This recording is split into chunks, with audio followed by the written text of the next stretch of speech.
Media Offline. Media Offline. Con Carlo Padilla. Media Offline. Un podcast producido por Playground. Media Offline. Playground.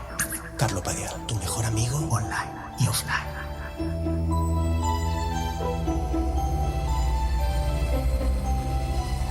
Buenas noticias. Ya es temporada de contracturas. Igual no para ti, pero para mí sí. Y bueno, traigo esta noticia. Va a haber una nueva temporada de mi contractura cervical. Pero no pasa nada. Todo va a ir bien. No te angusties. No hay que angustiarse. O sea, siempre cuando yo noto que viene la contractura, hay como una cierta angustia que se suma a otro cúmulo de angustias que ya acostumbro a llevar encima. Pero no hay que preocuparse, no te angusties. No hay prisa tampoco, no hay presión. Hay expertos que dicen que si aprendiéramos a respirar, se nos irían la mitad de síntomas que sufrimos. Puede ser. En mi caso es así. O sea, desde hace meses me he dado cuenta de que no respiro bien, o sea, de que me sorprendo a mí mismo como haciendo esto, como respirando de esta forma sin justificación, o sea, como si estuviera en mitad de una maratón, pero estoy en casa, o sea, no estoy haciendo nada concreto y aún así me falta el aire. Mi novia se ha dado cuenta y no me dice nada, ella es muy sutil, ¿no? Pero yo sé que lo nota y eso se ha convertido en un elemento más de comunicación no verbal entre nosotros. Ella nota estas respiraciones, yo noto que ella nota y nos miramos más de la cuenta, intercambiamos expresiones de disgusto entre nosotros, pero no porque no nos queramos, porque nos queremos mucho, sino porque detectamos los problemas que tiene el uno y que tiene el otro también. Y derivados de sobrellevar pues, todo lo que llevamos entre manos, o sea, los hijos, el dinero. Se produce un elemento extra de comunicación entre nosotros. Ella me mira, yo la miro. Intercambiamos emojis. Son emojis en realidad, como los de WhatsApp, pero son emojis live emojis. Emojis de descontento. O sea, no lo hacemos por el móvil. De hecho, mediante el móvil nunca las comunicaciones son muy sencillas. Son ¿estás bien? ¿Dónde estás? ¿Todo bien?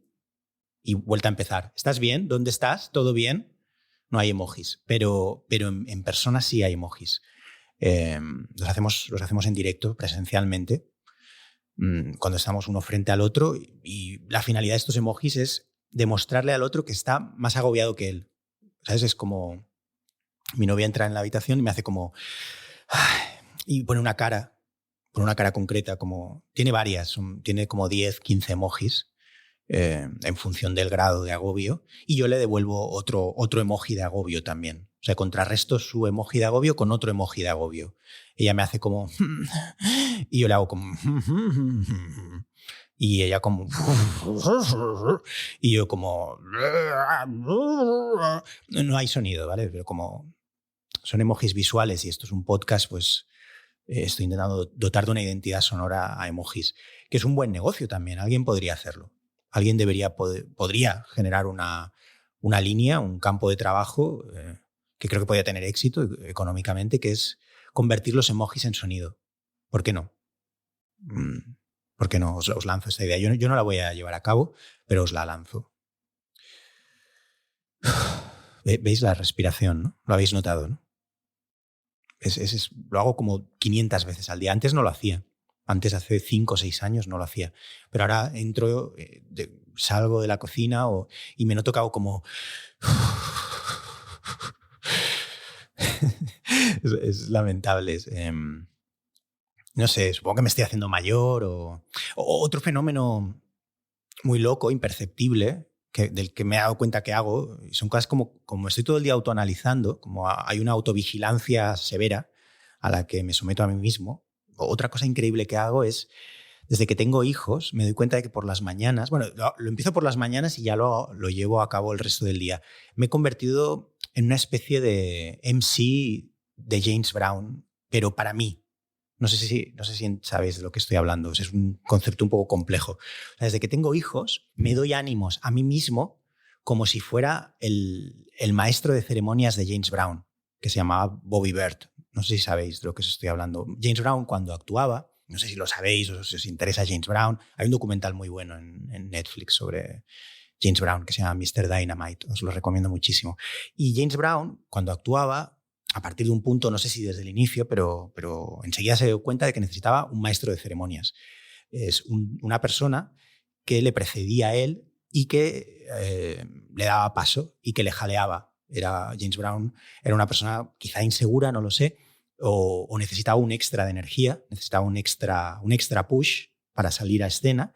Entonces tenía a Bobby Bird, que era un tío que cuando empezaba el concierto, antes de que saliera James Brown, salía y decía James Brown. Pues estaba un rato. De hecho, no os penséis que decía 2 o 3 cosas y ya salía James Brown. No, igual se estaba 20 minutos, ¿vale? Para darle paso a que apareciera finalmente James Brown, que básicamente hacía más o menos lo mismo, porque el estilo característico de James Brown, esto sí que lo sabréis, aunque no os interese mucho, era esta especie como de staccato raro, ¿no? Como de pequeñas... Pero antes de eso había salido Bobby Bird y hacía lo mismo. Hacía lo mismo para preparar a la gente para la segunda ronda de chutes energéticos, que en el fondo al final es lo que es la música de James Brown. Yo como voy tan cansado, como voy tan hecho mierda por los hijos, por todos los problemas, el dinero, no sé, la organización, bueno, yo qué sé, todo lo que compone la vida adulta, desde la mañana, desde primera hora de la mañana, cuando me levanto y ya he desayunado, me he tomado un café, me doy cuenta de que me levanto de la mesa del desayuno y empiezo como... O sea, no digo hit me, pero me pongo como... Bueno, venga, vamos. Otro día. ¡Ey! ¡Démonos prisa! Y es la única manera en la que puedo asumir el despertar a mis hijos, vestirlos, salir de casa, darles el desayuno antes, ponerles los dibujos, 44 gatos o lo que sea que estén viendo, la patrulla canina, no sé, cualquier mierda, Shimmery Shime. Y venga, Shimmery Shime. ¡Ja! Y el zumo, ¿no? Granini, ¡ja! Granini. Granini. Y no sé, lo que sea, ¿no? Chips Ahoy, chips. Bueno, si os fijáis, todo suena un poco a James Brown, ¿no? Chips Ahoy. Y les da, y así llego hasta el colegio, ¿sabes? Así, es la única forma. Si no lo hiciera, creo que me quedaría sentado en la mesa paralizado. Bueno, en fin, da igual. Bienvenidos a Media Offline. Soy Carlo Padial. Este es mi podcast. Está producido por Playground. En el equipo tenemos a Sune. Tenemos también a Pep Molina, que hoy no está. Nuestro amigo Pep Molina, realizador de la parte de vídeo de Media Offline, no está. Le enviamos un saludo desde aquí. Pep, te queremos mucho. Ha tenido un pequeño imprevisto que le va a impedir estar con nosotros en las próximas semanas. No importa, este Media Offline va dedicado a Pep Molina y el anterior también, el que hicimos con Antonio Baños, también se lo dedicamos a Pep.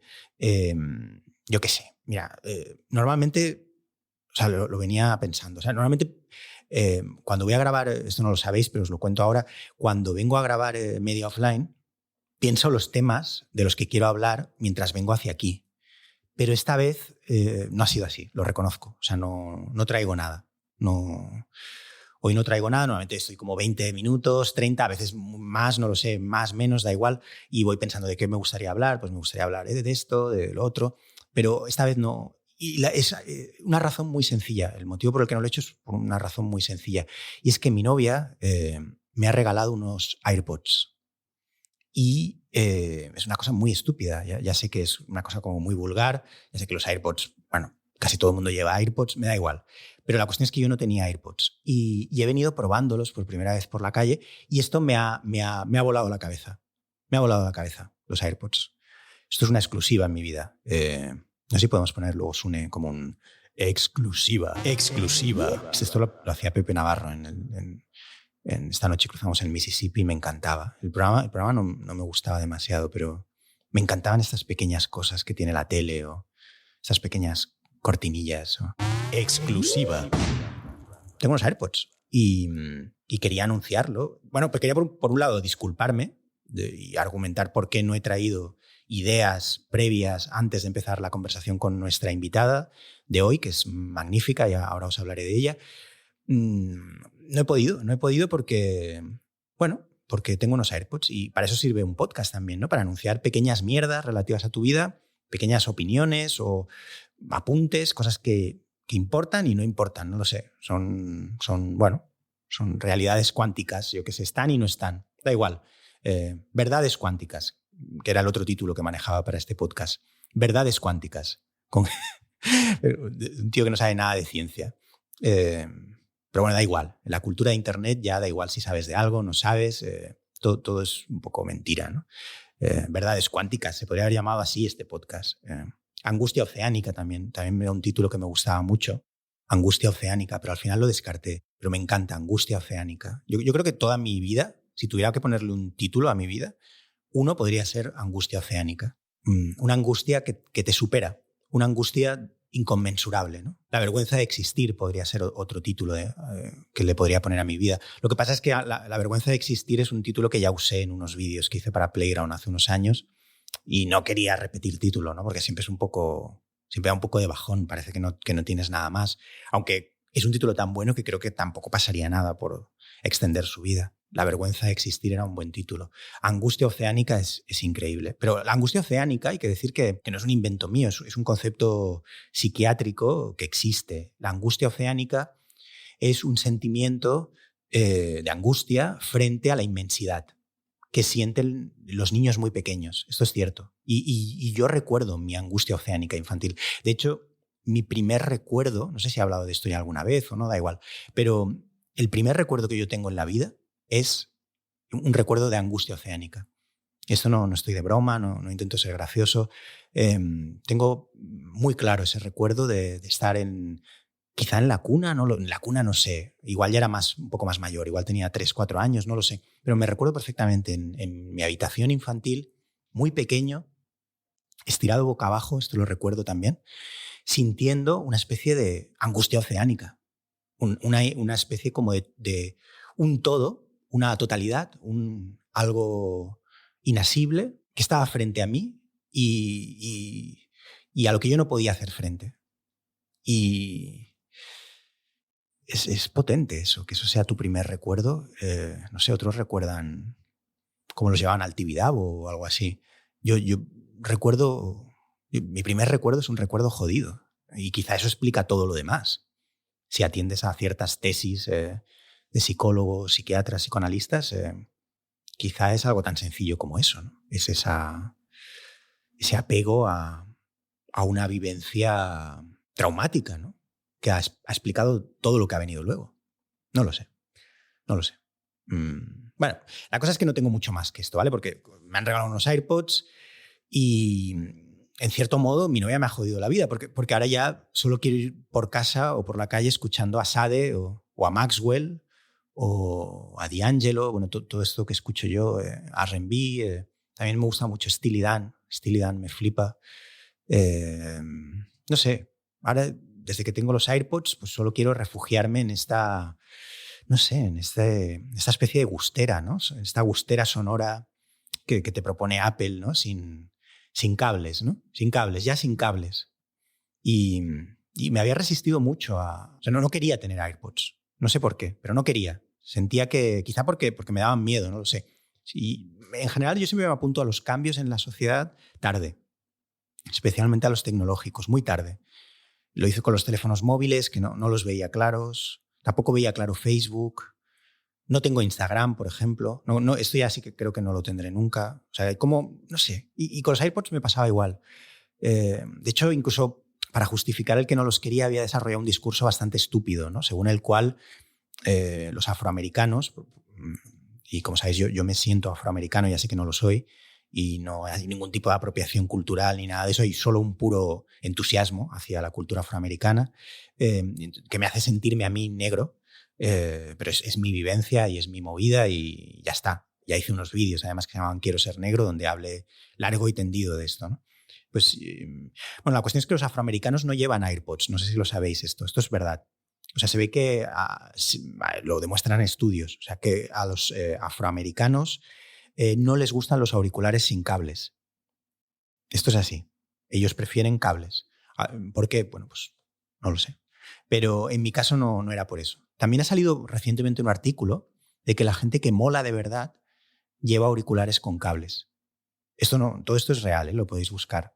como que la gente más cool, de hecho ponían, ilustrando el artículo, ponían como una foto, como de una tía como muy guay, caminando por Nueva York, a la última de la última, como con una bebida de estas jodidas, de colores, y unas bambas gigantes, de estas de mierda que lleva ahora la gente, que no entiendo muy bien por qué se ha puesto de moda ir, ir vestido como los quillos y las quillas de Iron City. Pero bueno, da igual, eso que cada uno haga lo que quiera. Pues era una tía en Nueva York con este look, que ya sabéis cuál es, como, no sé, una especie como de gabardina, una bebida de colores, unas gafas muy tochas, yo qué sé. Todo este look un poco...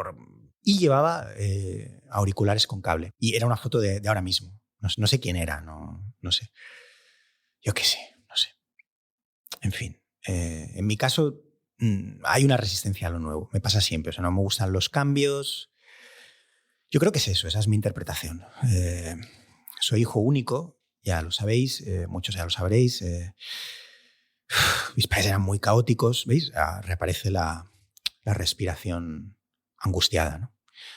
Mis padres eran gente muy caótica, yo era hijo único y defender las rutinas supongo que era lo único que me salvaba, ¿no? Era lo único a lo que podía agarrarme, ¿no? Por eso cada día hago lo mismo, me gusta siempre quedar con la misma gente, ir a los mismos sitios. Entonces, cuando llega un gran cambio, sobre todo que es tecnológico, social, mi primera reacción es decir, no a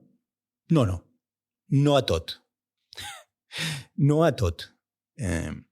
Pero la verdad es que está bien, o sea, lo reconozco, los AirPods son la hostia. O sea, ahora me siento millonario. O sea, me considero una persona afortunada. O sea, por 200 euros o lo que sea que valgan, yo qué sé, me siento muy agradecido a Apple de repente. Sé que es ridículo, una persona de mi edad, con hijos. Este sentimiento sé que es... O sea, tengo un sentimiento un poco análogo, de hecho, a la angustia oceánica. Casi de reverencia a Apple en estos momentos. Como expresión de mi agradecimiento por los AirPods. Hay como una especie como de pulsión religiosa, casi fanática, hacia Apple por haberme dado a los AirPods. Hoy venía por la calle escuchando a Sade, Smooth Operator, ya sabéis qué canción es. Smooth Operator. ¿Sabéis cuál es, no? Esa canción como que la gente así un poco vulgar, como dice, Sade en esa canción dice costo, no sé qué, no dice costo, o sea, no seáis ignorantes, ¿vale? O sea, Sade es de lo mejor que nos ha dado la música popular, ¿vale? No, Sade no tiene la culpa de que se la hayan apropiado todos los marranos estos que tienen una terraza en Ibiza, ¿vale? Que sirven caipiriñas y pongan a Sade y a Jamiroquai, ¿vale? No pongáis a Sade y a Jamiroquai en el mismo saco, ¿vale? Sade mola un montón.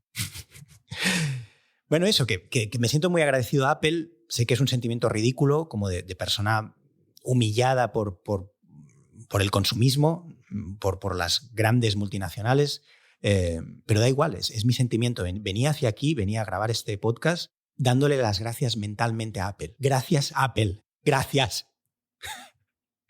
Venía casi, era como una pregaria casi. Esa palabra existe, da igual. O sea, como un... O sea, venía así, venía como un beato. El beato de Apple, con los AirPods puestos, diciendo, gracias, Apple. Gracias. Hay un montón de cosas que no van bien en el mundo, pero tú nos has dado algo bonito, los AirPods. Es una oración a los AirPods. Bueno, da igual. Empezamos, esto es Media Offline, soy Carlo Padial y nuestra invitada es Laura Fernández. Laura Fernández es una escritora magnífica, es una amiga desde hace muchos años. Ella es, además de escritora, es periodista y ha escrito para El Mundo, para El País y es una novelista de primer nivel. Hay mil cosas de las que podemos hablar con ella. Hay un montón de cosas para hablar. En general, no sé si vamos a hablar de libros. En parte porque he venido con los AirPods puestos. No he pensado ninguna pregunta para Laura, pero sí que hasta donde me han permitido los AirPods, que no ha sido mucho porque los llevaba toda hostia, que sé que es malísimo, me estoy quedando sordo de una oreja. no por culpa de los AirPods, sino ya venía quedándome sordo de antes. Oigo muy mal de la oreja derecha y es de la cantidad de años que llevo escuchando rap a toda hostia y de la cantidad de años que el teléfono lleva advirtiéndome. O sea, es como deberías bajar el volumen de tus auriculares y yo diciéndole, cállate. Y ahora tenía razón el teléfono, ahora me estoy quedando un poco sordo. Pero bueno, la cuestión es que no sé de qué vamos a hablar con Laura, pero es una persona fascinante, con una cultura vastísima, ha leído muchísimo y puede que hablemos de libros, puede que no lo sé. La verdad es que no lo sé. Desde luego no quiero hacerle la típica entrevista. Ella está de promoción de su nuevo libro y no quiero caer en la trampa horrible de que gire en torno a los temas que puedan derivar de su libro o temas de actualidad. Creo que Laura es demasiado interesante como para que caigamos en eso. Vamos a hablar ya con ella. Es Laura Fernández, yo soy Carlo Padial y esto es Media Offline, un podcast producido por Playground. Media Offline con Carlo Padial. Media Offline. Un podcast producido por Playground. Media Offline, Playground. Carlo Padial, tu mejor amigo online y offline.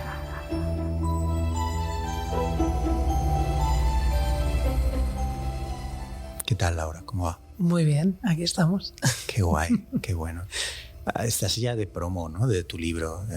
Sí, estoy de promo de mi libro. Por primera vez haciendo viajes y cosas. Yo sacaba libros y no pasaba nunca nada y ahora de repente estoy viajando a sitios, conociendo lectores, existen, los lectores están ahí. Tú sacas un libro, nunca sabes si la gente te lee. Y ahora, bueno, gracias a las redes sociales, que no son del todo malas a veces, estoy descubriendo que esta mañana he descubierto que hay un chico que se ha llevado el libro al gimnasio con él. Qué bueno. Es bonito, ¿Y por qué ¿no? es la primera vez que te pasa? ¿Por qué con este libro? No sé por qué, la verdad. Para mí es un libro que he escrito incluso con más locura que los anteriores. Cuando lo estaba acabando tenía la sensación que no iba a tener ningún sentido en el mundo de hoy, que es toda autoficción y demás. Yo estaba lanzando esa historia casi dickensiana, gadisiana, no sé cómo decirlo, al mundo y pensaba, no sé yo, esto si lo va a leer alguien, si alguien va a entender algo, si tiene algún sentido en el mundo de hoy. Y de repente parecía como que todo el mundo estaba esperando algo así, o por lo menos todo el mundo que está dentro de la burbuja de las redes, que es lo que yo alcanzo a ver. Y por lo que he notado en las librerías a las que he ido de momento, que son distintas de España, los libreros también parece que estaban esperando ese tipo de libros, porque entiendo que son, como nosotros, muy lectores y yo creo que estaban hartos de cargar como con tantas vidas, ¿no? De tanta gente, ¿no? Ahora ir a la librería necesitan es una un poco, fuga hacia la ficción pura y sin ningún tipo de hacia vidas anclaje. de mentira, sí, ¿no? Porque vas a la librería es como que te sales de allí con mínimo 5 o 6 vidas de gente si te llevas varios libros. Y claro, yo creo que el hecho de que sean de mentira lo hace más llevable y a la vez te expulsa de la realidad, que yo creo que cada vez es como más fea, ¿no? ¿No te lo parece? Totalmente, sí. Y te leí en una entrevista estos días, que obviamente has dado un montón de entrevistas y estás dando un montón de entrevistas, que escribías una página al día. Esto es una cosa que a César Aira también se lo he leído. ¿Es así? ¿Escribes una página al día? ¿No hay días que a lo mejor escribes 6 y 3 días que no escribes ninguna? No, hay más bien 3 días que no escribo ninguna y ninguno que escribo 6, pero cuando escribo hago siempre una página. Además es como que siempre me quiero quedar con ganas de más y siempre, como dice Stephen King, hay que quedarse incluso en mitad de un diálogo. A mí me encanta eso, porque mitad de una escena, mitad de un diálogo, porque te sigues durante todo el día obsesivamente pensando en cómo continúa, te imaginas las 1000 vueltas que le puedes dar a ese diálogo, me voy a dormir pensando en eso, me quedo dormida pensando en eso y al día siguiente tengo ganas de escribir. Y en este caso lo que he hecho distinto también es que lleva un diario qué guay, de la novela y he ido diciéndome, bueno, he llegado hasta aquí, no sé exactamente qué va a pasar mañana, este personaje quiere hacer esto, pero no sé si es lo más adecuado. Entonces me iba dando pistas a mí misma, porque un poco es como meterse en una selva donde va apareciendo mucha gente de repente, ¿no? Que están todos ahí en tu cabeza y que son todos un trocito de ti.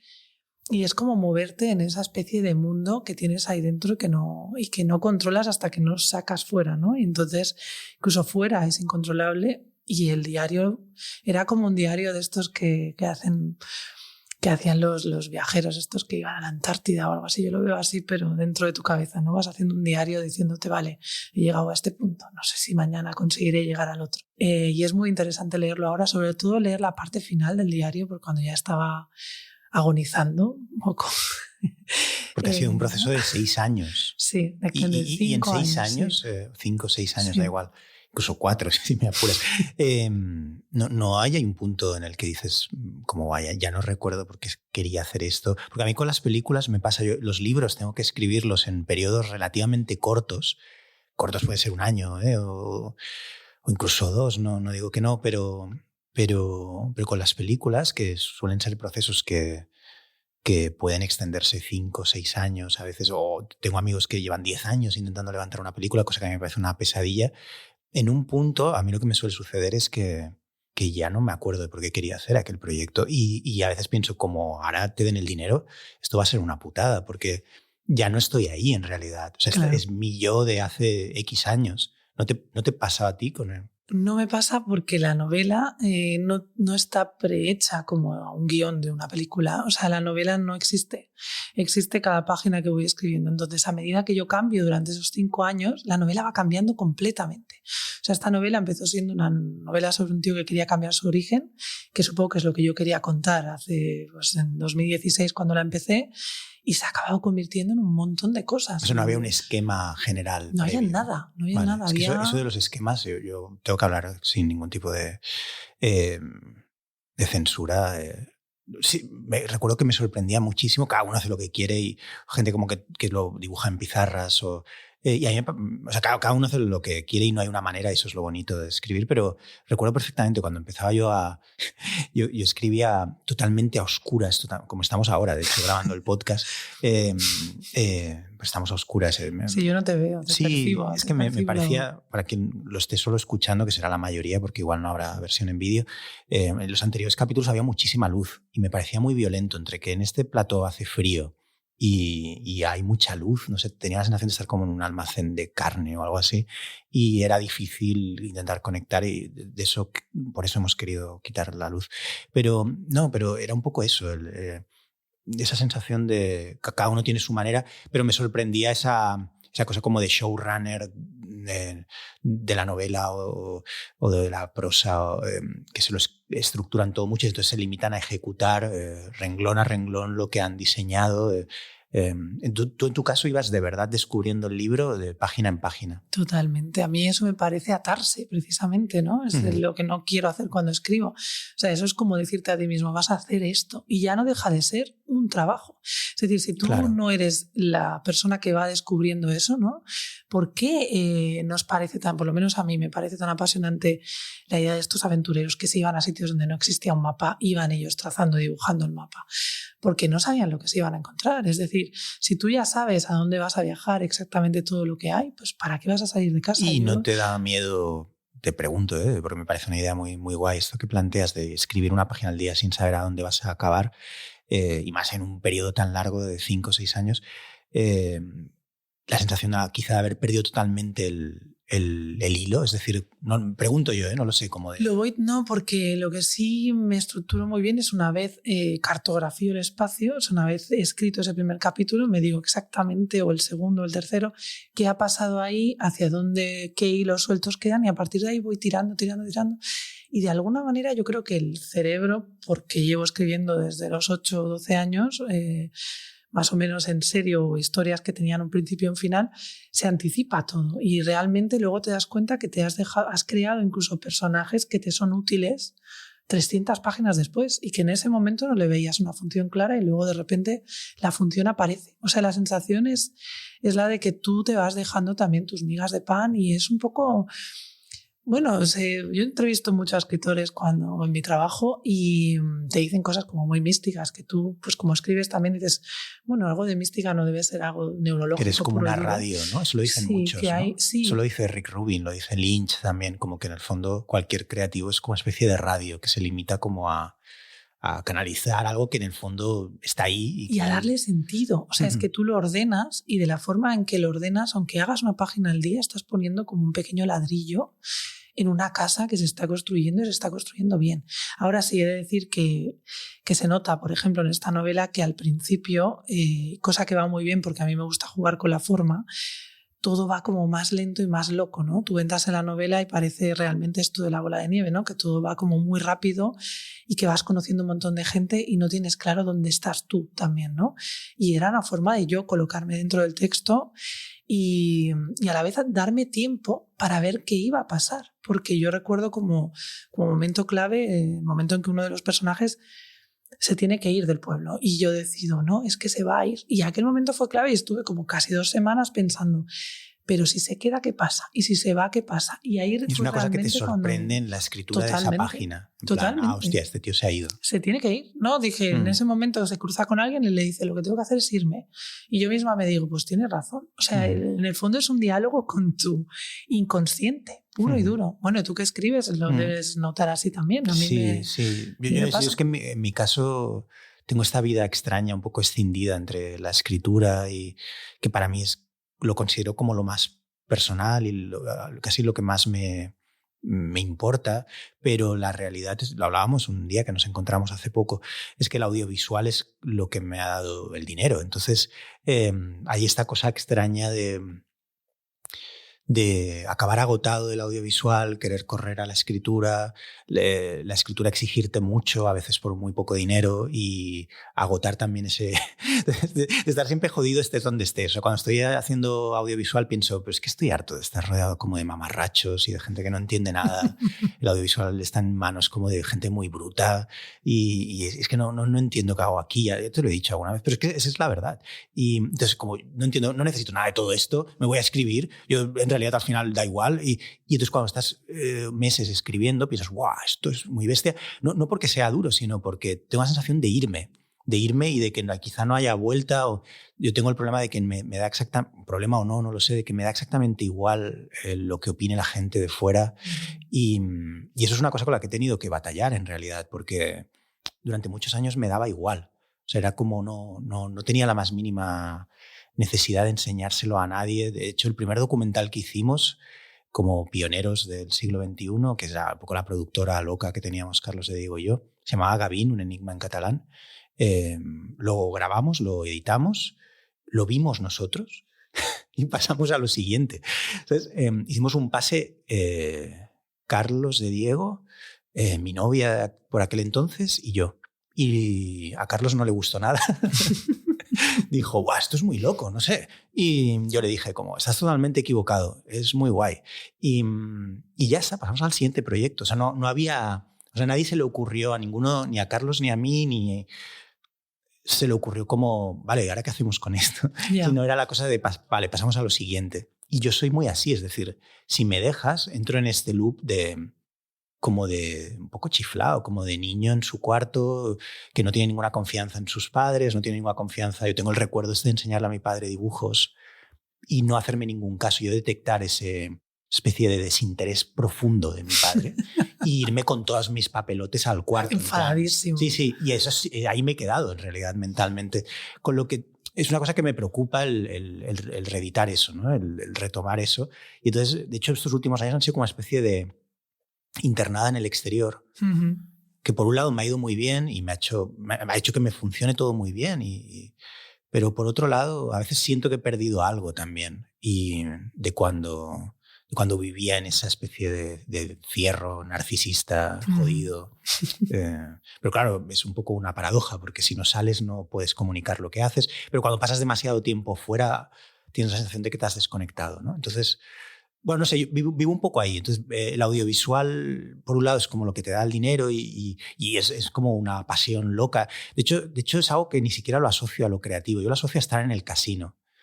Te lo juro. O sea, yo tengo la sensación de que soy como un ludópata. Apostando todo. Pero totalmente. O sea, me siento un ludópata. O sea, cada proyecto es como no debería volver al casino, he perdido todo, lo pierdo todo cada vez, y no porque lo pierde, sino por lo que tiene como de frenético, ¿no?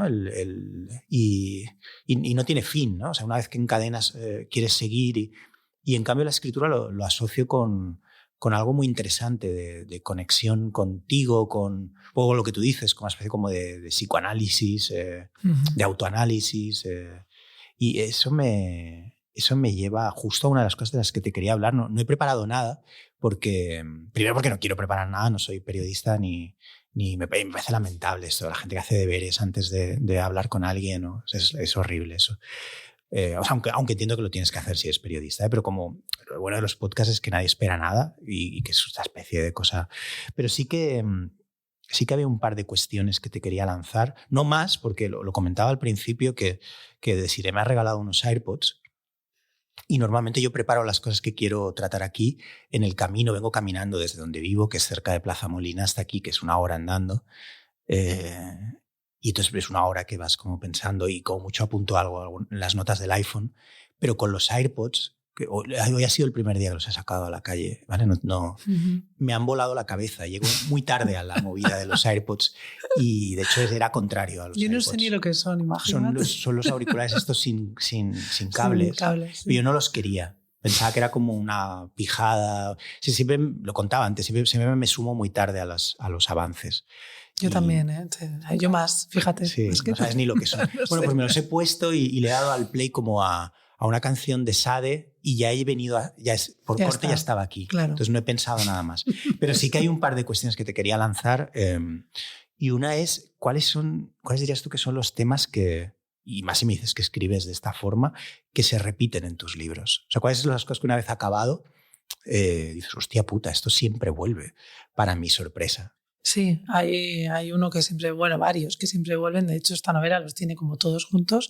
Pero antes de desvelarlos, voy a volver a la reflexión que has hecho antes, porque me parece muy interesante lo de tener esta doble vida, ¿no? Y yo creo que yo, sin esa doble vida, no estaría cuerda. Es decir, yo necesito como tener esa parte creativa. O sea, hay una sensación de que hay un yo esperándome siempre delante del ordenador y que me va llamando todo el rato desde donde esté, todo el día. Vuelve a casa, escribe, deja de vivir, vuelve a escribir. Y vas como recolectando cosas por el mundo, ¿no? Y la vida, que yo creo que es algo que compartimos, aparte del absurdo de la vida, la vida es algo instrumental para lo que tú luego creas, pues sobre todo en mi caso, y lo otro es mucho más real para mí, lo que creo estando sola. Estos libros que parecen locos, para mí son mucho más reales y son mi manera de estar en el mundo. Yo sin eso, yo creo que me volvería loca. Estoy convencida. O sea, yo he tenido un trabajo más o menos estable. Que es tu labor periodística, digamos. Sí, con todo el freelancismo, ¿no? El hecho de que sea autónoma me permite apretar el acelerador en determinados momentos o reducirlo en otros, ¿no? Y tener como esta doble vida que a la vez me sirve para aprender cosas, porque si además escribes y te dedicas a entrevistas de escritores, recibes clases a veces de 1 hora de escritores que admiras gratis, por otro lado, ¿no? O sea, me lo he hecho venir bien, o sea, es complicado y mal vives, o sea, todo lo contrario del audiovisual, pero para el alimento mental es perfecto. Y luego los temas que se repiten, evidentemente como hija única, que creo que en esto somos iguales, ¿no? Qué bueno, 2 hijos únicos. Sí, lo podemos poner de título que a mí a este me pasaba podcast. exactamente como te pasaba a ti. Yo no eran dibujos, bueno, directamente yo ni enseñaba nada porque solo me decían, deja de escribir, sal a ver la tele. Era como, te vas a volver loca. Me decían ya desde pequeña. A mí también me flipa la tele. Yo creo que a todos los que somos hijos únicos, a todo el mundo claro, de nuestra generación. Pero fíjate, a mí me aburría. Yo ya desde pequeña salía, pillaba el argumento de la peli y me iba rápido a la habitación, claro. Entonces a jugar con los muñecos. O sea, sí, yo también lo hacía. Que necesitaba, si estaba viendo una peli de skaters, necesitaba un skate. O sea, era como, hay que fabricar un skate. Me pillaba un trozo de cartón, intentaba encontrar ruedas de alguna forma.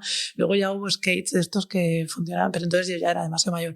Pero intentaba como fabricar exactamente lo mismo. Por esto hay un personaje en la novela que es un maquetista. Me encanta la idea de las maquetas y crear un mundo dentro del mundo. Necesitaba exactamente lo mismo y me iba rápido a jugar, porque la película siempre me parecía menor, siempre era como insuficiente. Yo pensaba, yo puedo hacerlo mejor que ese tío. O sea, también hay un punto aquí. No, pero está hay bien. Un punto importante de que en tu casa no te toman en serio, pero tú claro, sí, ¿no? Bueno, tú eres es un tu mecanismo propio padre de y madre. defensa, sí, Claro. es necesario. Tú dices, yo valgo. Sin eso estarías ya fuera de juego hace tiempo. Esta gente no se da cuenta. Bueno, pues la idea de la soledad aparece, o sea, los personajes son siempre gente hiper solitaria. En esta novela me hizo notar Lucía Ligmaer que todos son hijos únicos, todos los personajes, excepto las hermanas gemelas protagonistas de la serie de televisión, esta que ve todo el pueblo. Todos son hijos únicos, todos tienen una relación conflictiva con sus padres. En realidad lo que todos necesitan es el reconocimiento de sus padres, o sea, esto de mira qué dibujo más guay he hecho y que no te digan niño, vuelve a tu cuarto. De una forma mucho más adulta. Bueno, todos son ya adultos, lo que pasa es que siguen manteniendo el niño interior ahí todo el rato, ¿no? Son niños en realidad que han crecido y no han podido evitar crecer y tienen aspecto de adultos, pero viven el mundo como niños, llevan sin ningún tipo de pudor sus debilidades al descubierto, o sea, si se dedican a maquetar ciudades sumergidas, lo dicen sin ningún tipo de miedo, o yo qué sé, todos los personajes siempre tienen como excentricidades que para ellos son el centro de su universo, no sé, o sea, dirías que es la soledad, entonces. La soledad es el tema que se repite constantemente, la relación con los padres, la necesidad de reconocimiento también, o la incomprensión por parte de las figuras paternas, que en este caso es a la vez por parte de los hijos hacia las figuras paternas y maternas, que ya como me he convertido en madre, llevo 13 años de madre, eso lo empiezo a notar, es decir, que mis hijos no me van a entender tampoco, como tampoco me han entendido mis padres, entonces estoy ahí como en un punto medio. Hay un momento en la novela en que hay un personaje protagonista que su madre lo abandonó de niño, que es una pintora y demás, y solo le envía cuadros y él reconstruye la imagen de su madre a partir de su obra, pero la odia a la vez, ¿no? Y hay un momento en que se encuentran los dos y yo tengo la sensación que soy yo misma, de niña, encontrándome conmigo misma de madre y diciendo, bueno, aquí estamos, ¿no? No nos hemos entendido, nadie nos entendió en su momento, nadie nos entiende ahora, pero pues hay que vivir con una misma todo el rato. Hay una sensación también de que tú eres tu propio universo en todos los libros que hago. Y no te agobia eso, yo tengo esta cosa... Bueno, de vivir siempre en conflicto, que es como esta mierda neurótica, jodida, pero que es la realidad, tengo que contar las cosas como son. Un poco de no saber hasta qué punto estoy combatiendo pulsiones que en el fondo debería dejar florecer. Y a veces cuando veo que un patrón se repite en exceso, tengo la tendencia como de taparlo o de intentar diversificarlo. Es decir, yo las cosas que hago se repite muchísimo... Esta idea como de figuras autoritarias que representan una autoridad jodida, una autoridad invertida, ¿no? Una autoridad que trae caos o destrucción. O sea, Portuondo en el fondo tiene algo de eso. Pero en general casi todo lo que hago. Es decir, siempre hay esta idea del super yo que es mi padre, claro, es la figura de mi padre. Mi padre era un tío que a mí me imponía mucho, a mí de pequeño me daba mucho miedo mi padre, y lo que él traía no era orden, lo que él traía era caos. Mi padre trabajaba en un banco, pero yo lo que vivía de él era puro descontrol, porque las horas en las que no estaba trabajando, los fines de semana y demás, todo eran discusiones, todo era alcohol, todo era descontrol, era peleas con mi madre, nunca sabías qué iba a pasar, nunca sabías si te llevaba al cine, probablemente te llevaba cuando la peli estaba acabando, es decir... Y entonces era la autoridad, pero era una autoridad que te imponía una especie como de caos y de no sé, una especie de imposición dionisíaca, ¿no? Que en el fondo era muy jodida, ¿no? Entonces esa idea está en casi todo lo que hago. Y entonces cuando veo que se repite mucho, tengo la cosa como de, vale, lo siguiente tiene que ser otra cosa. Pero luego a la vez aparece un poco esta cosa de hasta qué punto estoy aquí como intentando como frenar lo irrefrenable, ¿no? Es decir, yo soy quien soy, ¿no? Pero yo creo que eso va a cambiar ahora que, bueno, como el hecho artístico yo creo que realmente va como con 10 años de delay más o menos. O sea, tú empiezas a asumir cómo has cambiado como persona en lo que escribes o en lo que haces 10 años después de que empiece el cambio.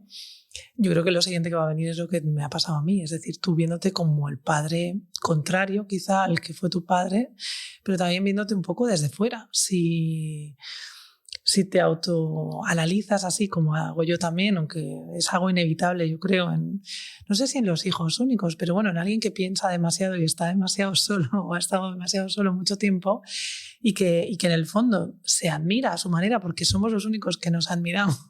Bueno, porque no tienes nada más. No tienes a nadie más que te admire, no lo has tenido.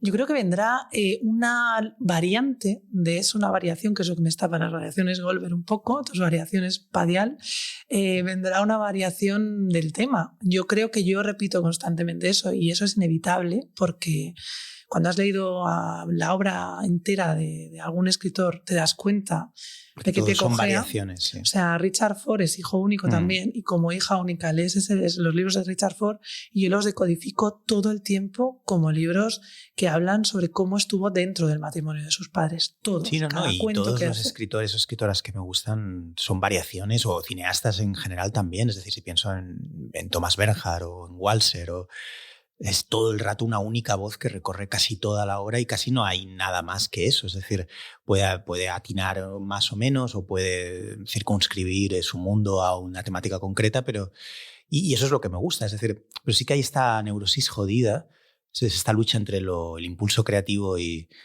ese impulso represor neurótico, ¿no?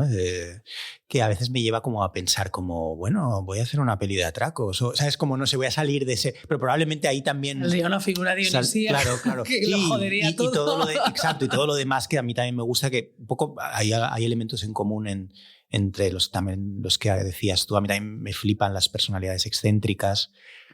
Es otra de las cosas como que a veces siento que tengo que frenar un poco, ¿no? Es decir, en este podcast mismo, cuando hago la lista de personas a las que quiero traer, pienso, todos sois excéntricos. O sea, pero lo digo como algo guay. Es decir, el invitado anterior fue Antonio Baños, has venido tú, no sé, yo qué sé, o sea, en general como... Pero es la gente que me gusta, es decir, no voy a traer a influencers o, bueno, no sé, o a gente como porque la tenga que traer, que parece que siempre van los mismos, ¿no? O las mismas, ¿no? Sí, bueno, o sea, que estamos sacando algo interesante de este podcast, de los que normalmente un podcast no suele salir demasiadas cosas claras, pero aquí está saliendo una que es interesante, que es no frenes tus tendencias, tus impulsos, sean los que sean.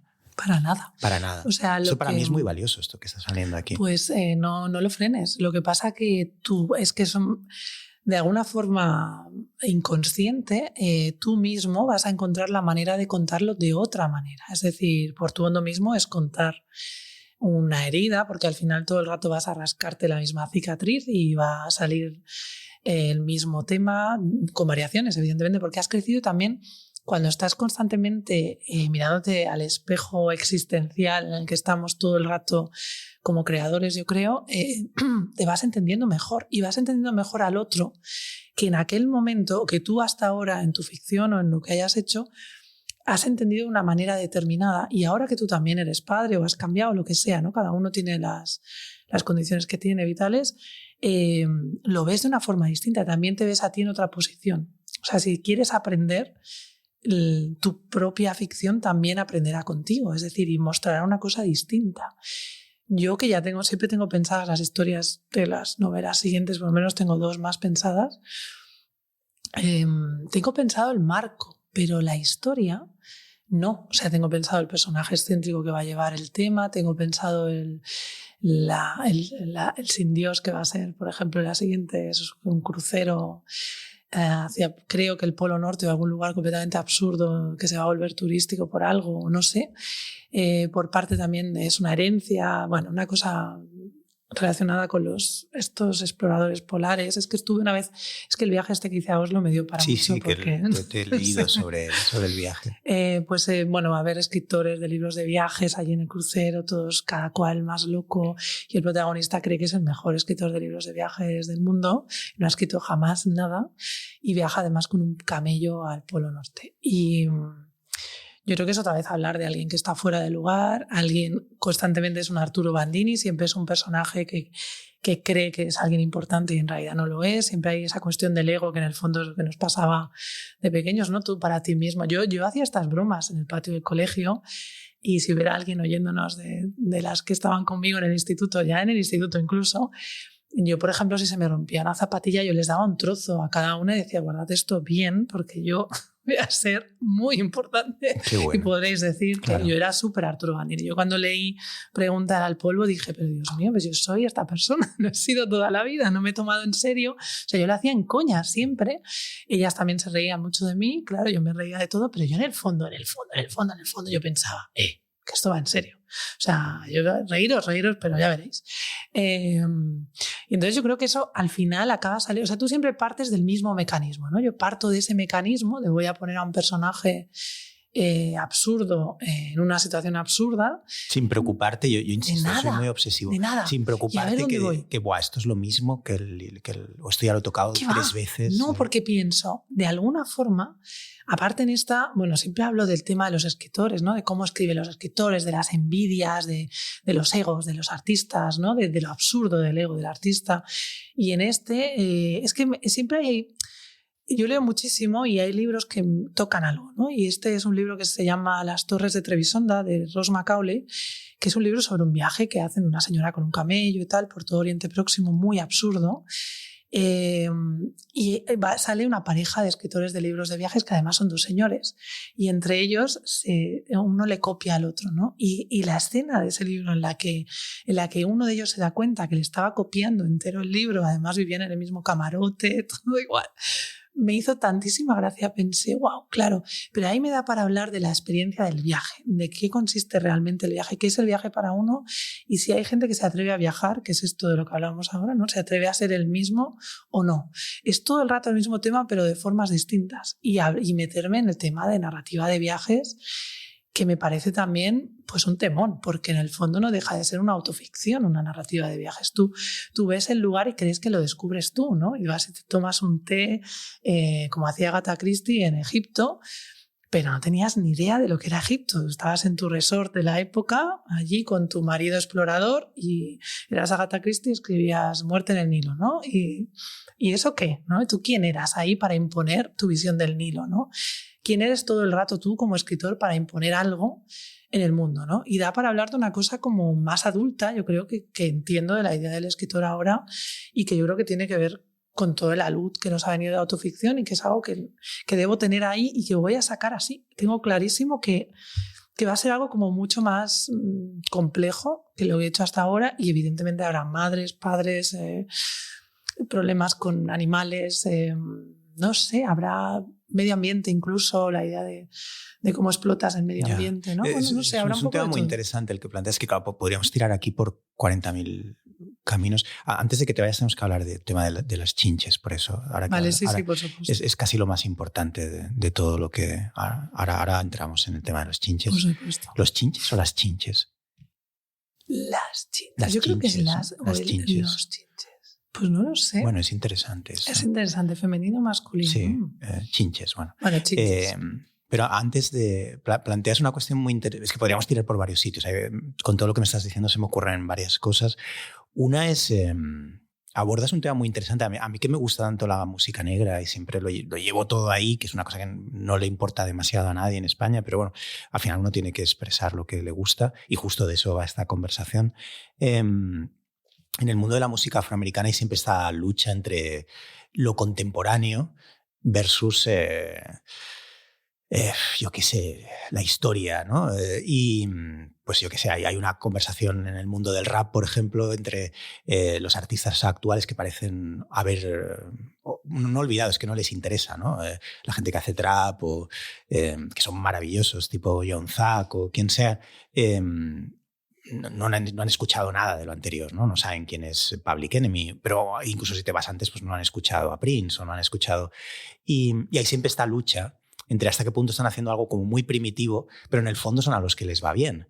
Es decir, y luego ese músico extraordinario, complejísimo, con conocimientos de jazz, con conocimiento de la historia de la música afroamericana, que en realidad no vende nada y que tiene su música en Bandcamp o donde sea. Entonces hay un cierto puteo. Y a veces con los escritores creo que pasa algo un poco parecido. Es decir, y un poco el tema de la autoficción versus esa especie como de superioridad del novelista serio. A mí me parece un poco eso, pero es un tema interesante si quieres que hablemos un poco de eso, porque en el fondo esa presencia de la autoficción, que a mí es una expresión que no me gusta demasiado, tiene un puteo, encierra un puteo un poco absurdo respecto al momento presente. Es decir, en el fondo eso sucede porque es lo que estás viviendo. Es decir, es la cultura en la que estás. Del es decir, yo. Vives en la cultura del yo y lógicamente la literatura se va a meter ahí. Es decir, no me parece un problema eso. Si da como... O sea, el problema es la mala literatura. Es decir, pero si lo que nos da es a David Sedaris, para mí es maravilloso. O si nos da a Larry David, o si nos da... Medicar. Sí, exacto, a quien tú quieras, ¿no? Y lo mismo pasa con la stand-up comedy. Es decir, suele ser eso, ¿no? Suele ser gente que tiene la capacidad de emplear su persona para vehicular toda una serie de temas, ¿no? Es decir, yo no veo... Y eso es lo más contemporáneo, es lo que la gente, por lo que sea... Es que ese momento en el que estamos viviendo esta absoluta locura por el yo y tiene que ver con las redes sociales, tiene que ver con la cultura online y demás. Y siempre a mí me da un poco me hace un poco reír, pero me da un poco igual. Primero porque no me siento parte de nada, entonces me da exactamente igual. A veces me han metido como en sacos como de... Han dicho que lo que hago es posthumor, o a veces han dicho que hago cine de bajo presupuesto, o a veces han dicho que haces... no sé si autoficción o que haces literatura del yo o que hablas mucho de ti. Y me parece que al final son cuestiones un poco irrelevantes. Pero sí que me divierte esa figura del escritor que lo veo a veces en Twitter o como muy enfadado, como de sí, enfadado y con un sentimiento de superioridad, como de... Bueno, ¿no? O sea, como ¿dónde queda todo este curro que me he pegado yo? Esos escritores no valen la pena. O sea, ahí voy. ¿Cómo lo ves tú eso? Yo veo que en el fondo tienen miedo de que eso oculte, o sea, que demuestre su mediocridad porque al final yo creo que realmente es cómo lo cuentas, no tanto lo que cuentas, ¿no? Sedaris sería gracioso aunque hablase de semáforos. Medicar sería hondísima aunque hablase de cómo llevaba a su hijo a la guardería. Es que yo creo que es el cómo y por otro lado yo soy partidaria y siempre he publicado artículos que se llaman literalmente toda literatura es literatura del yo. O sea, yo lo que hago es literatura del yo absoluta y completamente, porque no hay una sola referencia que haya en mis libros que no se refiere a mí, que yo sé que era uno de esos juguetes con los que hubiera jugado de pequeña hasta cuando elijo los colores. A diferencia de tu día a día, pues tú generas esta especie como de mapa tuyo. Real, exacto, pero que cada cosa que digo, o sea, es algo o que estoy leyendo en ese momento o que me ha pasado. Cada personaje tiene una manía mía, o sea, en algún momento de mi vida, cada personaje es yo en algún momento de mi vida.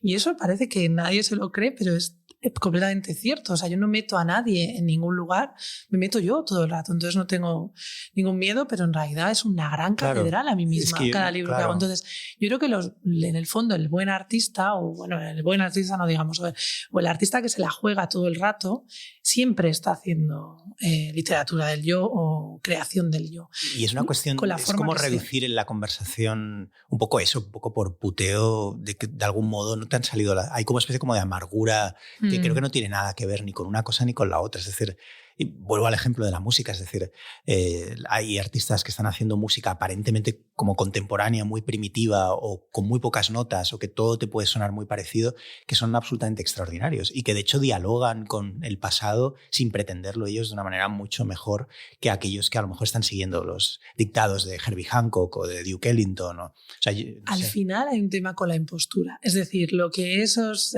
novelistas enfadados temen es que se vea el andamio. Es decir, ellos tienen un andamio gigantesco y llevan fabricando edificios con andamios falsos, impostados durante mucho tiempo y temen que se vean. Entonces yo creo que la única diferencia entre el arte bueno y el malo es el arte bueno y el malo. Vamos, no hay caminos cortos ni largos, hay gente que hace las cosas bien porque va de cara, yo creo. O sea, todo el mundo que es bueno. La literatura permite mucho eso, ¿no? Es decir, eso lo hablo mucho también con Desiree, como que cada medio de expresión tiene sus miserias, ¿no? Y sus virtudes. Y una de las miserias que cuando estás en el audiovisual tiene otras que podemos hablar otro día, pero las de la literatura tiene esta especie de sentimiento de superioridad que te dan tus lecturas, ¿no? Que te da y que creo que es un riesgo, es decir, y que además no te asegura nada. Es decir, del mismo modo que ser un gran espectador no te garantiza ser un gran cineasta,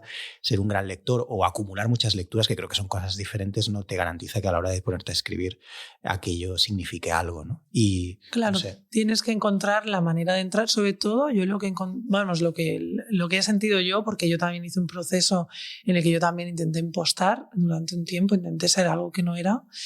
Y cuando realmente me encontré a mí misma, dije, esto es lo que quiero hacer. Cuando escribí Bienvenidos a Welcome, dije, esto es exactamente lo que quiero hacer. ¿Y cómo lo encontraste? Pues fue, se juntó mi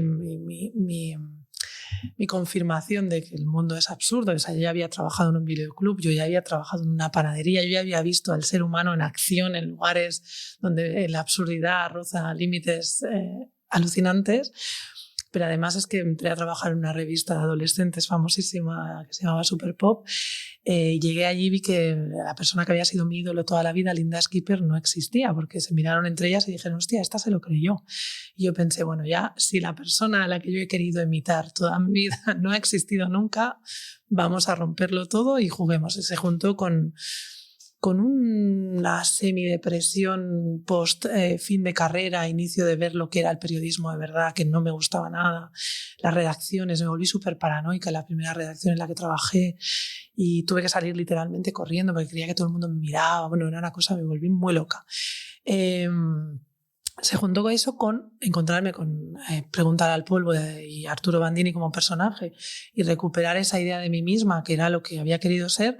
Y luego una novela de Gore Vidal que se llama Duluth, que es Bienvenidos a Welcome. Es decir, yo tomé esa novela como punto de partida y en mi novela ocurre más o menos lo mismo. Hice lo mismo que hacía cuando era niña, cuando jugaba con muñecos. Cogí un punto de partida que me encantaba y dije, pero lo voy a hacer yo. Voy a hacerlo a mi manera. Y además de fondo era la ciudad de Barcelona, aunque se llama Welcome y todo esto, la época hiperturística. O sea, cogiste el mismo libro de Cogí el mismo libro y lo hiciste tú. Y lo hice yo. Eso es muy guay. Hice el mismo libro en realidad. Eso es muy guay. Si lo lees, pasa, o sea, hay una revuelta de jóvenes, lo que pasa es que está todos los géneros cambiados, ¿no? Las mujeres, o sea, está todo cambiado y evidentemente los personajes míos son aún más excéntricos que los de Gore Vidal, que lo son mucho. Y a partir de ahí dije, vale, esto es lo que quiero hacer. Entonces empecé a incorporar todo lo que me gustaba, incluso estilísticamente, sin ningún tipo de miedo y como tú cuando hiciste ese documental, sin ninguna aspiración a que eso lo quisiese jamás nadie. O sea, yo estaba como divirtiéndome. Y luego sí que cuando lo acabé, pues empecé a moverlo.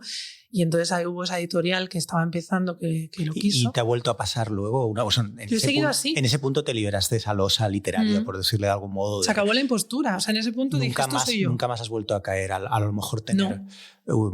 Porque eso a mí me pasa también, que no sé, lo comento a menudo con amigos o con conocidos.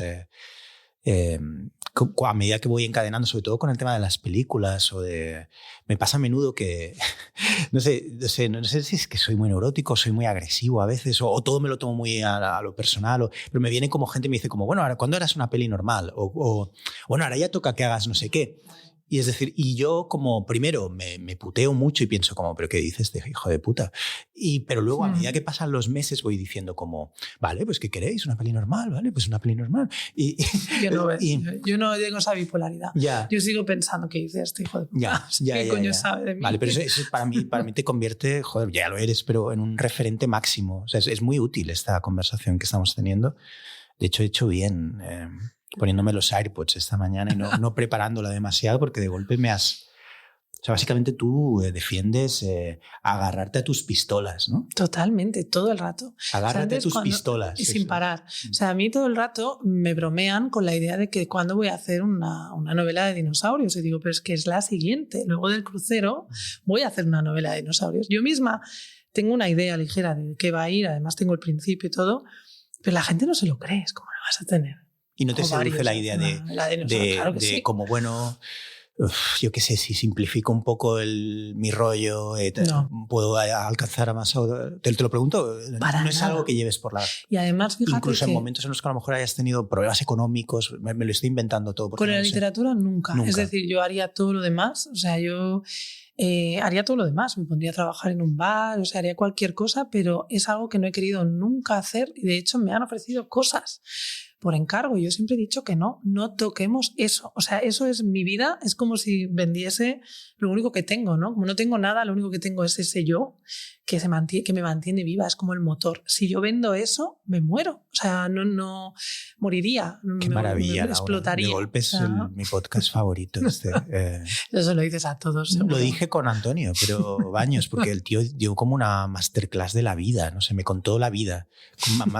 Me explicó el dinero, me explicó la economía y pensé, eso es muy valioso. Pero era valioso como en relación al mundo en general. Esto que me estás contando me llega a mí personalmente, me llega de verdad, porque justo estoy un poco en ese punto, como de la sensación, o sea, después de un primer tramo como de trayectoria, como de que hice precisamente lo que te contaba que pasó con el primer documental, de hago las cosas, las pongo en un cajón, me da exactamente igual, y si viene algo, viene casi a pesar de mis tendencias, ¿no? de mi conducta.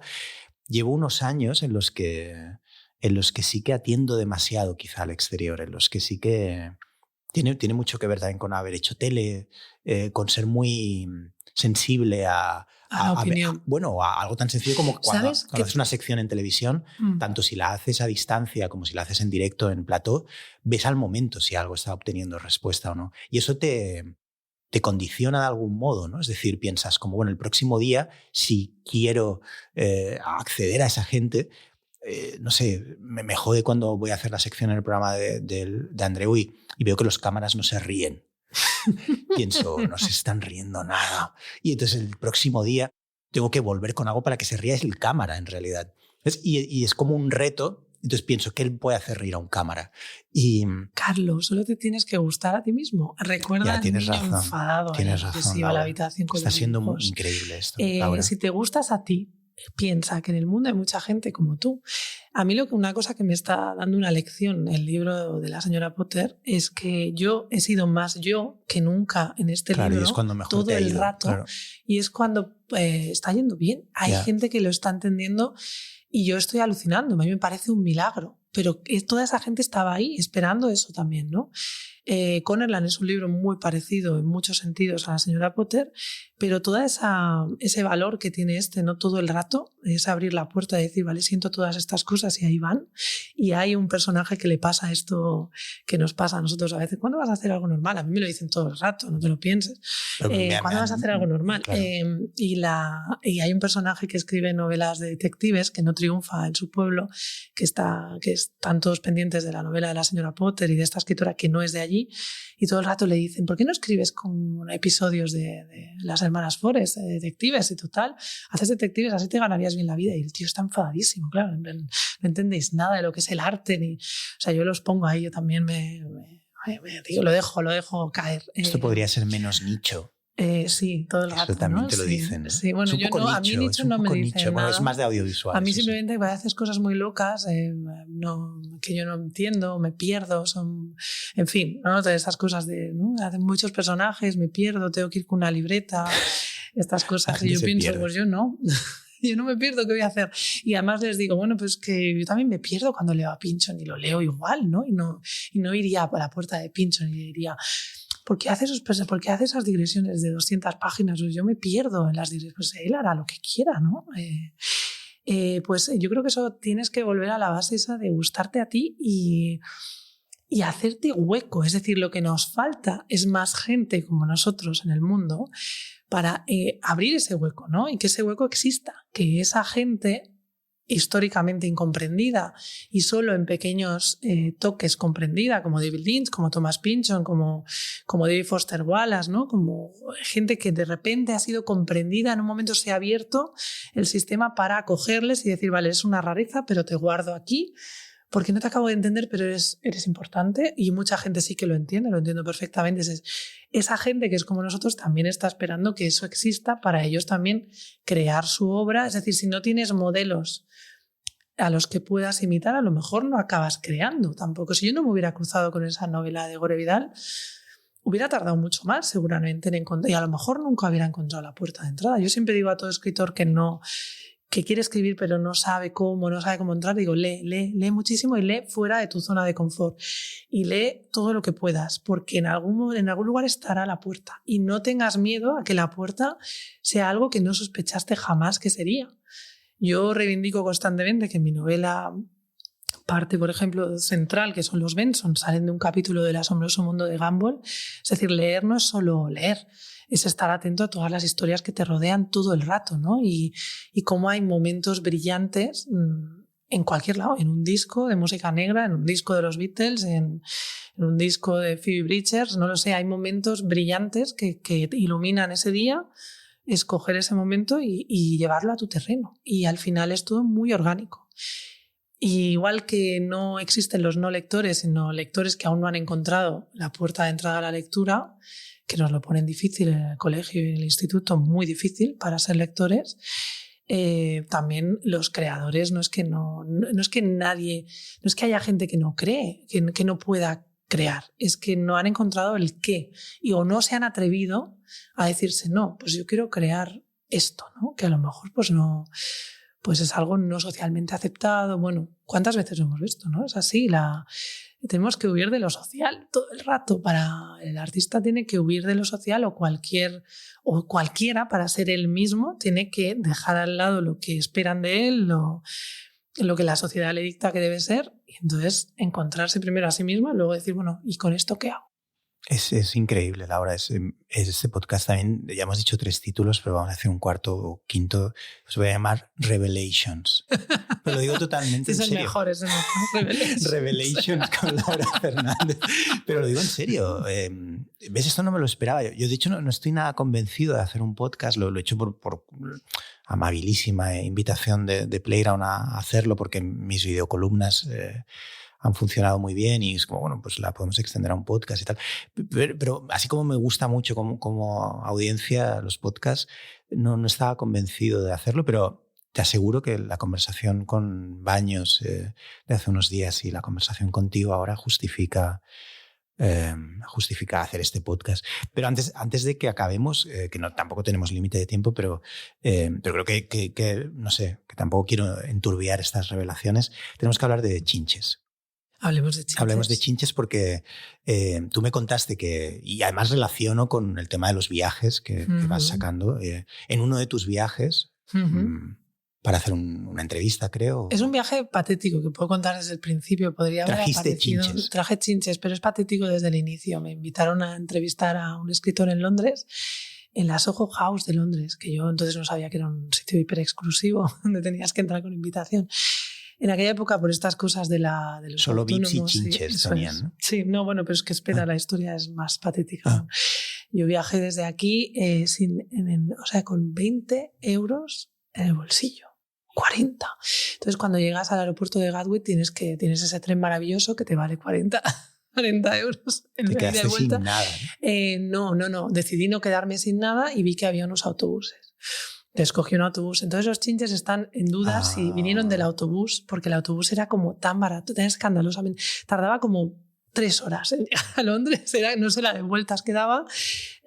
Cogí un autobús que no sé, me costó 5 libras, muy poco, pero me quedaron como 15, no sé, me quedó como muy justo para cenar, que además cené, o sea, solo cené, no comí a mediodía, solo cené, fue una cosa hiperpatética de mi vida, o sea, como persona muy pobre. Te pagaban el viaje, sí, pero no las dietas. No pagaban nada, claro, y además yo iba a cobrar por esa entrevista a lo mejor 50 euros brutos, que es lo que se cobra normalmente por una entrevista así, pero tú te vas a Londres, ¿no? Y además el móvil no tenía datos, entonces me compré con un pound de estos, con una libra, un mapa, como en los viejos tiempos al llegar allí, para encontrar la Soho House, que estaba en tal sitio, no sé qué. Bueno, fue un viaje patétiquísimo, llegué tarde, sudada, probablemente con Chinches ya, no lo sé, porque los pude pillar en el viaje de autobús a entrevistar a este señor, que no recuerdo quién era, pero un autor de thriller riquísimo. Es lo de menos el autor, lo importante son los Entonces luego Chinches. Cené en un pakistaní un plato como de pasta con un vaso de vino, que era primordial, o sea, el vino me costó más que la pasta probablemente, pero dije, esto lo necesito para dormir. Y luego me fui a dormir, y solo era una noche,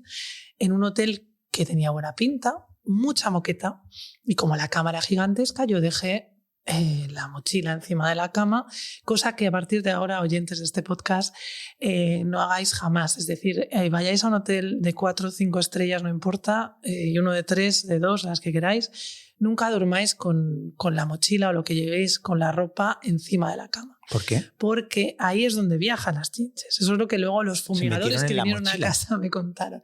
Sí, porque durante la noche aparecen, son como vampiros las chinches o los chinches. Son como vampiros. Ellos aparecen cuando por la noche se despiertan, huelen sangre, te pican. Tú no notas que te han picado hasta el día después, mucho tiempo después. Entonces piensas que te ha picado un mosquito, ¿no? Y te rascas. Normalmente pican en las piernas y los brazos. Yo llegué a casa con un par de ronchas en los brazos y dije, yo creo que me ha picado un mosquito en el autobús porque también cogí de vuelta el autobús al aeropuerto. Y claro, como en aquel momento era ingenua, pues yo me había traído un pijama que había dormido una única noche en un hotel que estaba bien, pues yo dormí con el pijama en mi cama, sin ningún tipo de pudor. Y ahí ocurrió el fatal desenlace, que es que de repente, no solo yo, sino que Jordi también se despertó con ronchas. Bueno, no se despertó porque son muy listos y el veneno aparece como horas después. De repente teníamos ronchas en los brazos y las piernas. ¿Y esto qué es? ¿Esto qué es? Y fui al médico y me dijeron, estos son picadas de chinches. Y dije, ¿cómo? Y entonces, rastreando, localicé el viaje a Londres, la moqueta. ¿Pero y qué hiciste? Pues buscar soluciones a los chinches tal y cual. Y entonces hay fumigadores que los matan. Esto es fascinante. Entonces, los fumigadores vienen 2 veces a tu casa, vale 400 euros. Ese viaje me salió carísimo. Hiciste un buen negocio, ¿no? Cobraste 50 euros por la entrevista. Sí. Y te quedaste con un menos 350, menos el vino y todo eso que había tomado. Menos 400. Porque además son 50 brutos, ¿no? Por la exacto, claro. Exacto, menos 400. Entonces, además fue una Navidad horrorosa. Tuvimos que sacar toda la ropa de casa. Los fumigadores nos dijeron, tenéis que sacar toda la ropa de cama y de no cama porque los chinches no se ven y pueden haber ido al armario porque se pueden quedar, nos hicieron desmontar hasta los enchufes. Y cuando vinieron el fumigador, claro, te desmonta aquello. Una peste, plena Navidad, todas las ventanas de casa abiertas, nosotros en la calle, el sofá puesto del revés, claro, el sofá también viajan en la ropa, bueno, tuvimos que llevar toda la ropa de casa en bolsas de basuras a una lavandería de Mataró. Parecíamos así. Con tu lavadora no lo podías hacer. No, porque claro, había que lavar en el mismo momento porque aquello sobrevivía y podía saltar. Había que lavarlo. Una vez que lo lavas se casa, va. A 100 había que lavar, en mayor, más de 60 grados.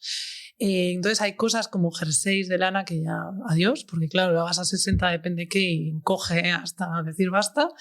Entonces lavamos toda la casa, lavamos toda la ropa de casa. La que no la tiré directamente porque dije, mira, yo ya otra bolsa no voy a llenar esta ropa que es vieja fuera. Lavamos todo, varios viajes a Mataró, tal, parecíamos asesinos en serie literal, aparcábamos en el parking, sacábamos sacos y sacos, la gente nos miraba muy mal. Y luego vino el fumigador una vez y vino luego una segunda vez, a los 15 días tenía que venir y la segunda me dio todos los tips posibles que ahora os voy a dar para que no os pase jamás el tema de los chinches o las chinches. Esa señora, que sería una probable, podrías invitarla a un podcast, me dijo que ella ya los huele cuando va a los hoteles, ella entra en la habitación y nota el olor a chinche. O sea, esto es fascinante. Personas que fumigan y que huelen a los chinches. Yo no notaba ningún olor distinto en mi casa y luego tiene una manera de detectarlos, que es que ella además me contó un viaje que había hecho con su madre y que llegó a una habitación de hotel y levantan como lo de las sábanas, miran el colchón y cuando hay chinches, en el colchón a veces hay como unos puntos que no son exactamente rojos, sino que son como marrones, muy pequeños, en las esquinas normalmente de los colchones. Tú sacas las 4 esquinas y miras si hay algo. Entonces ella vio que había esto y bajó y dijo, ¿me das otra habitación? Porque la que me has dado tiene chinches y voy con mi madre, soy fumigadora, perdón, y no quiero volver a mi casa y fumigar. O sea, siempre es seguro que si hay chinches en la esquina del colchón... No es seguro, o sea, es una de las cosas posibles. Otra posibilidad de que haya chinches es que haya moqueta. Donde hay moqueta y calor, donde hay mucho calor, hay chinches seguro. Si tú eliges un hotel y llegas al hotel y no lo sabías y hay moqueta por todas partes... Entonces cada vez que vayamos a un hotel vamos a pillar chinches, ¿no? No, yo cada vez que voy a un hotel ahora lo que hago... Vale, esto es previendo, ¿no? Porque, bueno, no puedes hacer nada, porque si hay moqueta en todas las habitaciones, no te pueden cambiar una habitación sin moqueta. Entonces, lo que tienes que hacer es, te pones tu pijama, si te pican, pues te ha picado en ese momento. Entonces ese pijama llévate siempre una bolsa o algo donde puedas guardarlo luego. Lo que haya tocado la cama, no dejes nunca la maleta encima de la cama en ningún momento, sobre todo si es de noche. ¿Que la pones nunca. encima de una silla? O directamente yo directamente la abro en el suelo si hay moqueta mal, porque puede ser que esté, pero normalmente son de cama. O sea, son chinches de cama, los que yo pillé no están en la moqueta. O sea, pueden saltar y volver, pero están en el colchón en sí. Yo la dejo en el suelo, saco lo que tenga que sacar y la vuelvo a cerrar y la dejo de pie, cerrada ya. Pero lo que hago cuando vuelvo a casa es el pijama que me he puesto, aunque el hotel tuviese la mejor pinta del mundo, lo lavo a 60 grados siempre. Y entonces asegúrate de llevar un pijama que no pueda encoger. Llévate algo que no encoja, no sé, algo muy grande que tengas. O ponte eso en una camiseta, no sé, sí. Calzoncillos incluido. Lo que lleves en la cama tiene que estar luego lavado en tu casa. Bueno, es que yo estoy 60. Convencido de que tenemos chinches. ¿Ahora mismo? Ahora mismo. Ahora cuando acabemos el podcast, Laura, te voy a enseñar unas marcas que tengo en el brazo y tú me dices si crees que son chinches. Las detecto. Y estoy convencido, nos hemos cambiado de piso hace poco. O sea, por eso este tema era vital. Las revelations del inicio están muy bien, pero ahora vamos a algo muy concreto. Es que creo que nos hemos cambiado de piso y creo que en el piso nuevo, en la cama, tenemos chinches. Y tengo la duda de si... Bueno, hay una cosa que tendrás que hacer enseguida, es que comprar... tiene ropa muy cara, como muy bonita, pues que lo va a tirarla. Tiene que lavarla a 60 y que sea lo que Dios quiera. Vaya disgusto te vas a llevar cuando escuches esto. Un momento, otra cosa muy importante que tenéis que hacer ya es comprar un protector de colchón antichinches, porque esto que te voy a contar es muy fuerte. Es decir, viene la fumigadora, te lo fumiga todo, mata a los bichos, tal... pero los bichos ya han puesto huevos que todavía dentro no son... del colchón. Sí, que son bebés de chinche. Entonces, cuando tú pones el protector, ese protector tiene que ser muy bueno, o sea, gastarte la pasta, 50 euros, lo que haga falta, se quedan dentro. Y no los saques para nada, ni para lavarlo, ni porque un día digas, a ver cómo está el colchón, nada, durante 2 años, porque aguantan 2 años sin probar sangre. O sea, no tienes que comprar vampiros. Un colchón nuevo, pero sí que le tienes que poner como una... Yo no lo compré y he sobrevivido hasta ahora y no he vuelto a tener chinches. Pero te gastaste una pasta en lavar toda la ropa, traer al fumigador... Pero el colchón, aunque te compres el colchón nuevo, los chinches pueden estar en otra parte, pueden estar en los cajones, pueden estar en el... A mí me hicieron sacar realmente los enchufes de las lámparas de noche.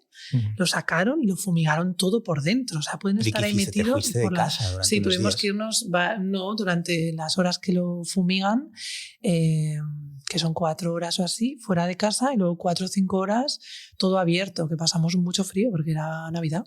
De hecho, era como la mañana de Nochebuena. Ahora se acerca Navidad. Ya, también. es lo mismo, sí.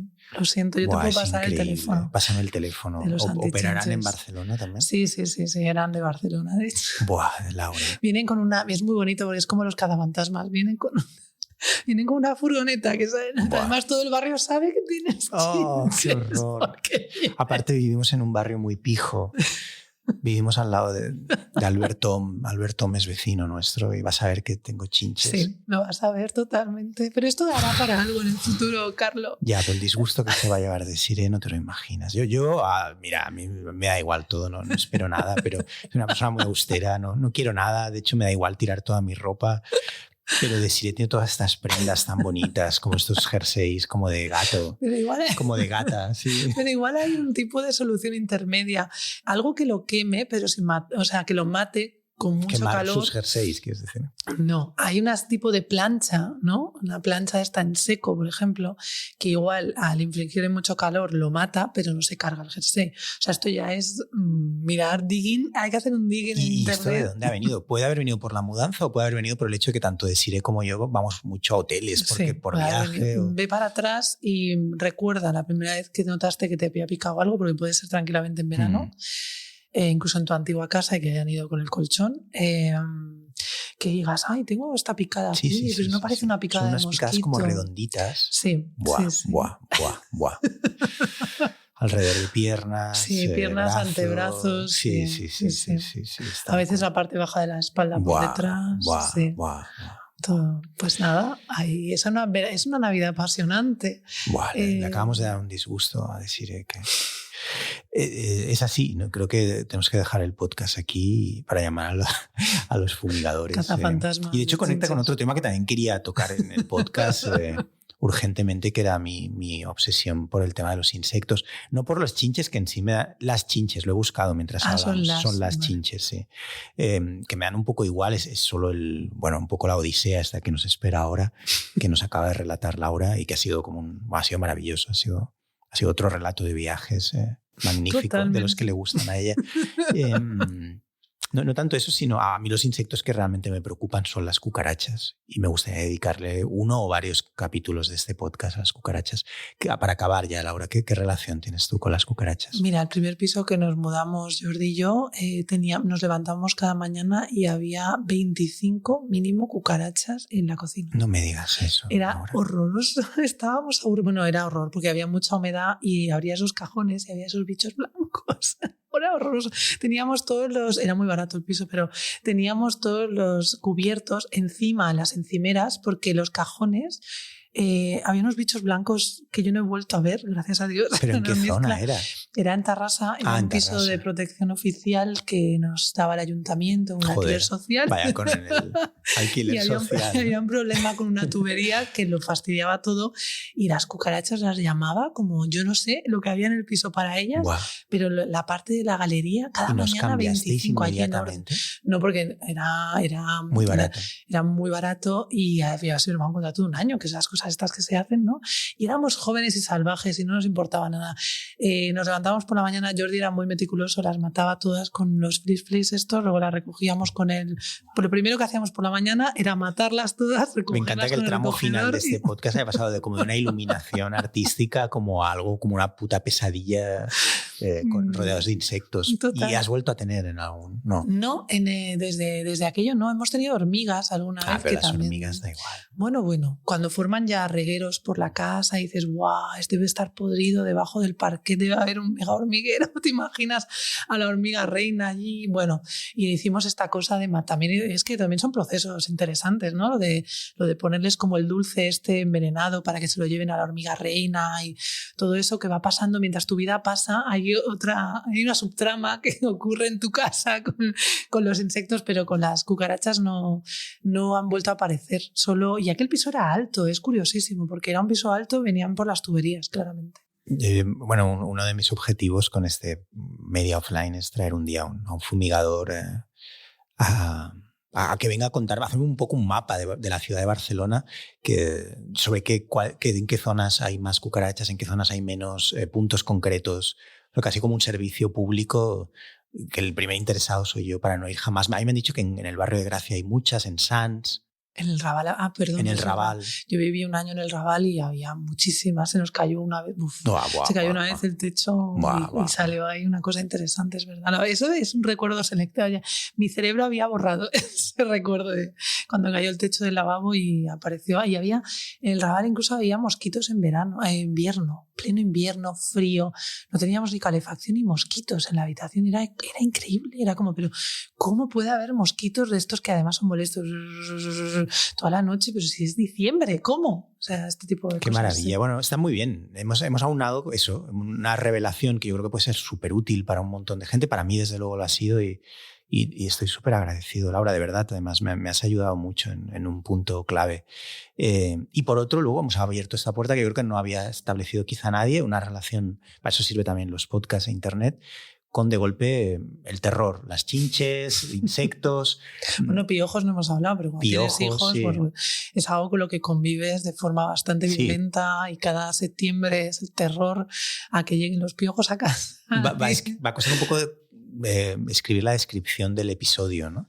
La escritora Laura Fernández habla de relaciones personales, Revelations con Laura Fernández, pero también de chinches. También de chinches. Es como una bofetada súbita. Además, te lo agradezco porque tenía muchas ganas de contar de la pobreza real en la que vive el periodista cultural. Tú luego ves la entrevista ahí estupenda en el medio que sea, dices, mira, esta tía ha ido al Soho House de Londres, pero no han visto el hambre que yo pasé ese día y que encima luego a la vuelta tuve que desmontar la casa entera durante la Navidad para quitarme los bichos que me había traído. Esto está bien que se sepa que es una profesión de riesgo también, el periodismo cultural. Y es que no podemos añadir nada más. Muchísimas gracias, Laura. Nada, a ti. Media Offline. Media Offline con Carlo Padial. Media Offline. Un podcast producido por Playground. Media Offline. Playground. Carlo Padial, tu mejor amigo online y offline.